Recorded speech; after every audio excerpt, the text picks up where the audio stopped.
Hello once again, and Tony here with a review of Coraline, which was also shown during my flight from Toronto to Vancouver in Air Canada.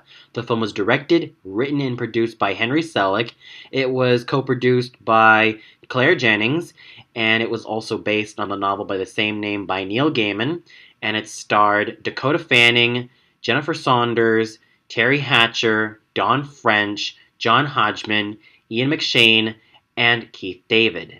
Now, when I first saw this film, I was actually kind of getting into it, though not too much by a long shot, since I was only 17 years old at the time and I was also a high school student. And I actually saw this film during my trip from Los Angeles to Hawaii. And I kind of got into it because of the great animation and the great character designs, and not to mention the fascinating story so far, though I didn't get into it that much because at the time I was quite cynical with how animated films and even like how animated TV shows, and especially the ones from Cartoon Network, Nickelodeon, and Disney Channel were faring, specifically when it came to their programming. I was basically quite cynical at the time because at the time I didn't really care for the programming, and it kind of reflected on my view of what the latest trends were and how I felt about the recent movies. That, and I was also extremely busy with school, academics, and a lot of extracurricular activities, specifically with that of the performing arts, mostly with music and acting and all that. And at the time, I also couldn't really get myself into films like Up, but at least when I watched it during my flight from Berlin to Doha, at least I managed to get myself into that film because, well, like I said, at the time at 17, I was quite cynical. But at least with the time that I was 20, at least I managed to gain a better respect for those films, and especially with that of Coraline. And as time grew on, and since I also saw the Hardcore Kids, aka Brandon Nichols' review of Coraline, and he did that with a crossover with his fellow reviewer, fellow YouTuber, Peter Gritch, aka Waymu, I absolutely gained a huge respect for this film, and I found myself really liking it even further as time went on. And I found out that there were so many things about this film that fascinated me and really kept my attention from beginning to end. So let's get on with the review to let you see what I mean. Now, story-wise, this basically starts off with Coraline Jones and her parents moving from their hometown of Michigan to a very strange town in Oregon, in which they move into a very mysterious pink house. It's old, it has to be renovated, and her parents are total workaholics to even notice the attention of their daughter. It's actually quite sad for Coraline as well, until Coraline finds a mysterious door that leads her somehow into another world where everything is completely different. However, this other world, even though it appears to be nicer and kinder to her, has a sort of mystery, and the people's eyes have buttons sewed on them. So yes, it's actually quite interesting that this type of storytelling is something that is very invigorating, so to say. Something that's very exciting, not just for kids, but also for adults, because everything about it is just so well written and it's just so woven together. I mean, you have this mystery about this hidden door, and I don't want to spoil everything about it, but let's just say that once you see the mystery behind that door, you swear to God that you will be extremely enthralled and extremely terrified. And I'm mostly judging this as a standalone feature film because, quite frankly, I haven't really read the book, though I've heard about it from time to time. And I know that this book doesn't have a YB character in it. It basically has the characters of Coraline, the other mother, the two actresses, Mr. Babinski, and the parents. That's it. And they didn't have any YB character in it. Oh, and also the Black Cat. So yes, I'm not judging this film as an adaptation, but as a standalone feature film. Though if I were to judge it as an adaptation, I'd say that this film manages to really, really be a lot more fantastic and a lot better, so to say.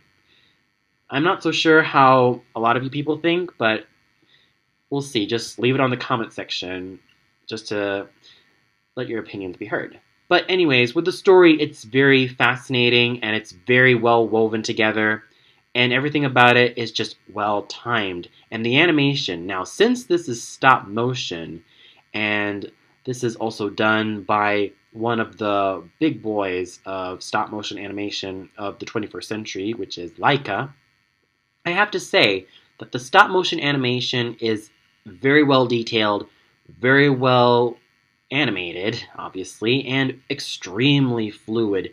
And it just bursts you with color, especially when you go into the other world.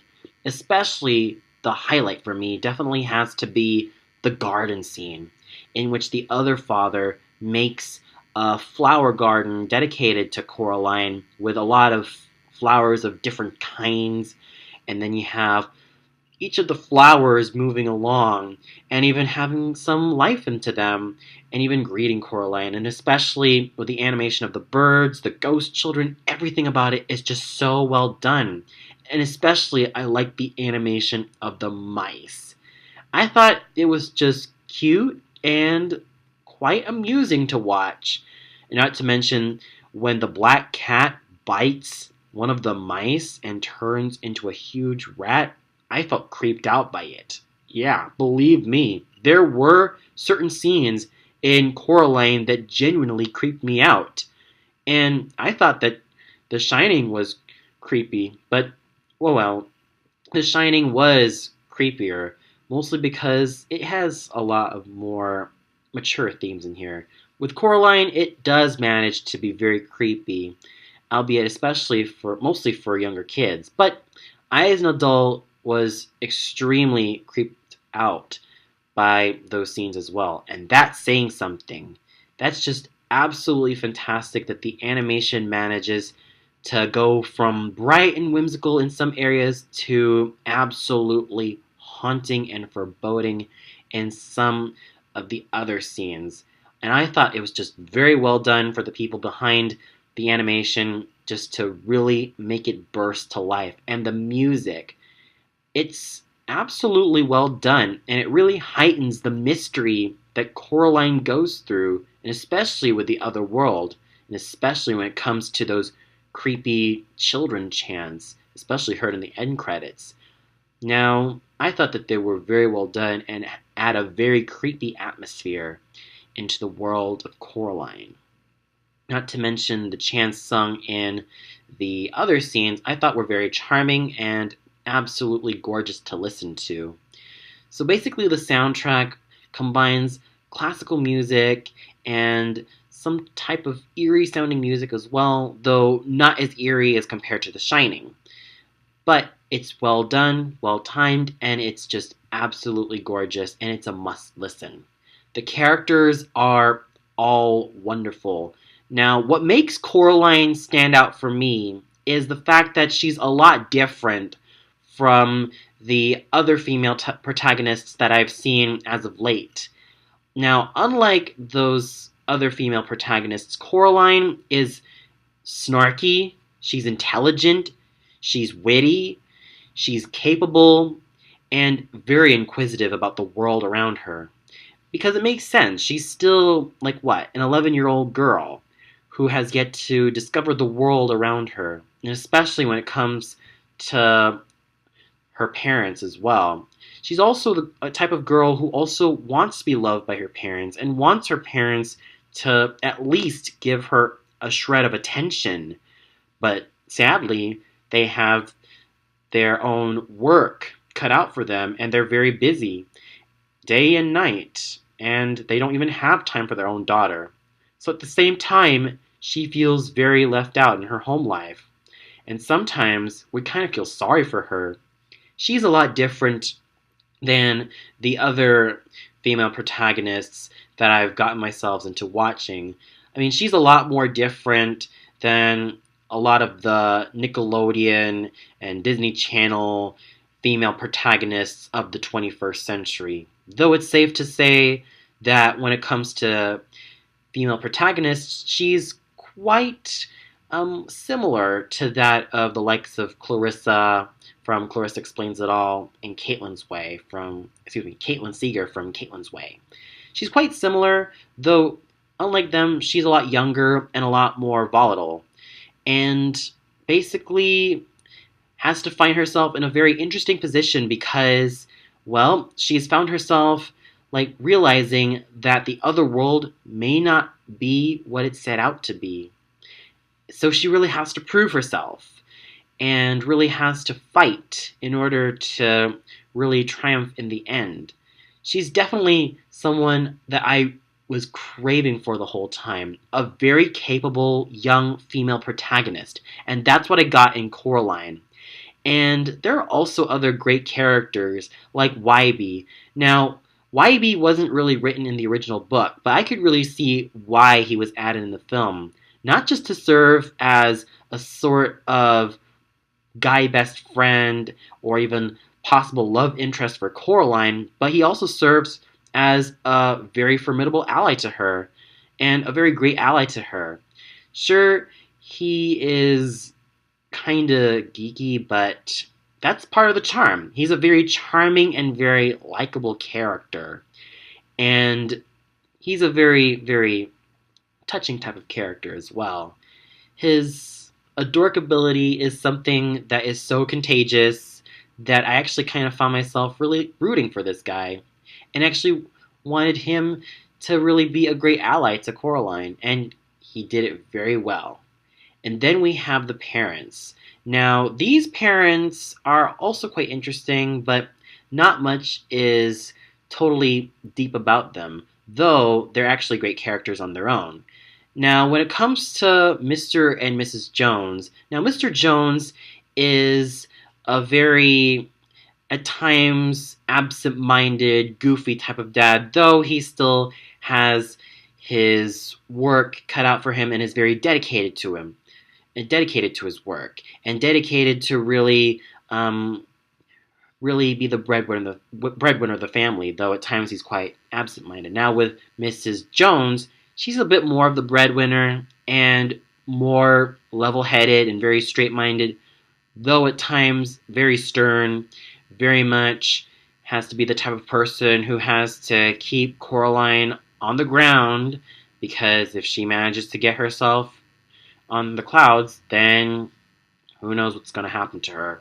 She's basically a no-nonsense mom, and even though she has her focus almost too focused on work, she still kind of cares for her daughter on the inside. Though we don't really see it that much, but it's quite obvious to really see that in her. Both of these parents are definitely well-rounded characters and have some interesting development from time to time. And they're also quite fun to see, especially when it comes to Mrs. Jones and her snide remarks. And then we have the actress sisters. Now, these two are also very hilarious, and especially the great Bobinski, another hilarious character who also is a great ally to Coraline. And then we have the Black Cat. Now, he doesn't really do much in the film other than to be a sign of caution for Coraline and warn her that what she's going to experience in the other world is not going to seem it's not what it seems.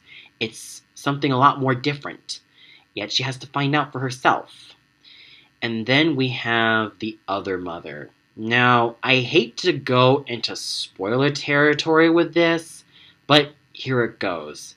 I can't discuss Coraline unless I discuss about the other mother. Now, the other mother is, as Logan Ridenbaugh, aka Huey Tumor, puts it, one of the best villainesses and monsters to grace the screen.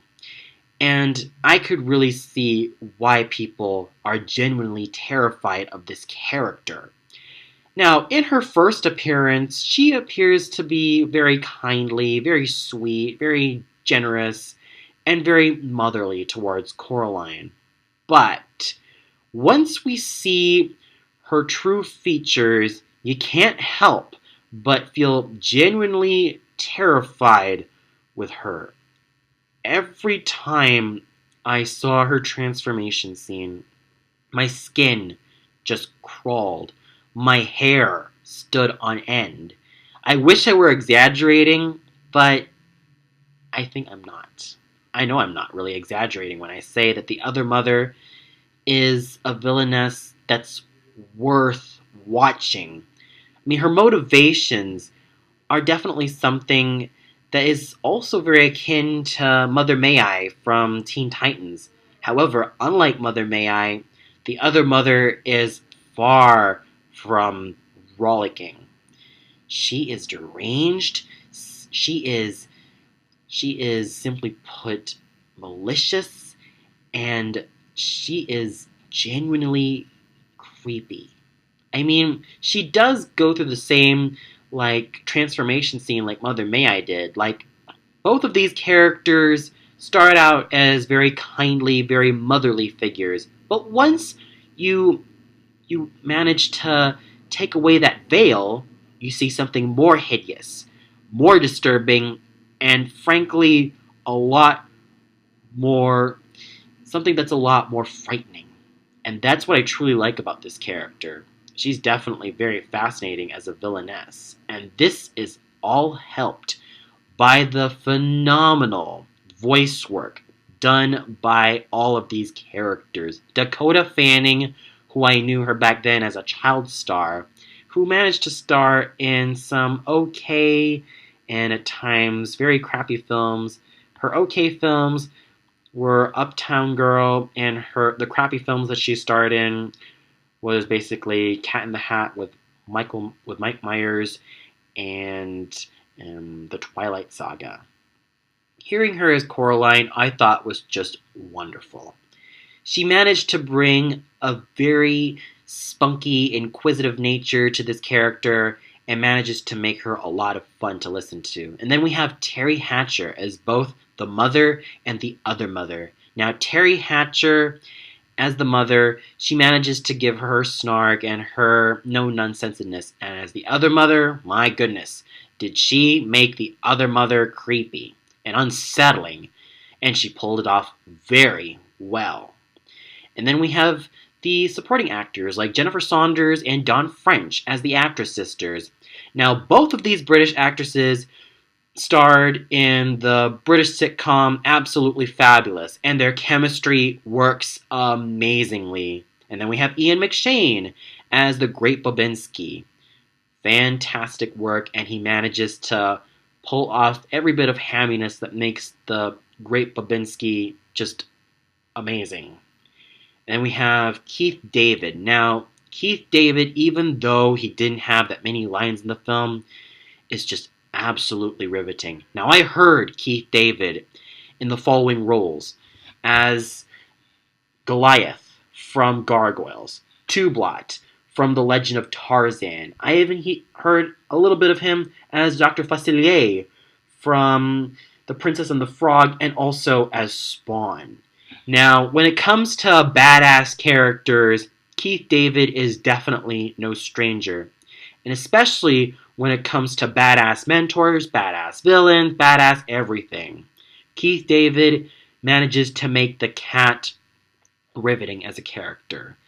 And not to mention, quite the badass. And this is what I really love about Keith David in his roles. He plays a badass no matter what alignment. And with the cat, I kind of presume that he's a lot more neutrally sided, though closer to the alignment of good. So that's what really made him so awesome, and that's what really made the cast awesome. So overall, Coraline is a well done thriller film for both kids and adults. And as time went on, I really appreciated it even more. And if I have kids, or if any of my friends or even relatives have kids, I would definitely introduce this film in a heartbeat. And that's why this film totally deserves a 5 out of 5 stars. When it comes to stop motion animation, this one goes with one of the kings, like The Nightmare Before Christmas and its younger brother, Paranorman. In fact, I'm also quite excited to see Paranorman as well, even though this was released 2 years ago. So, yes, Coraline is absolutely a must watch. Well, that's all for now.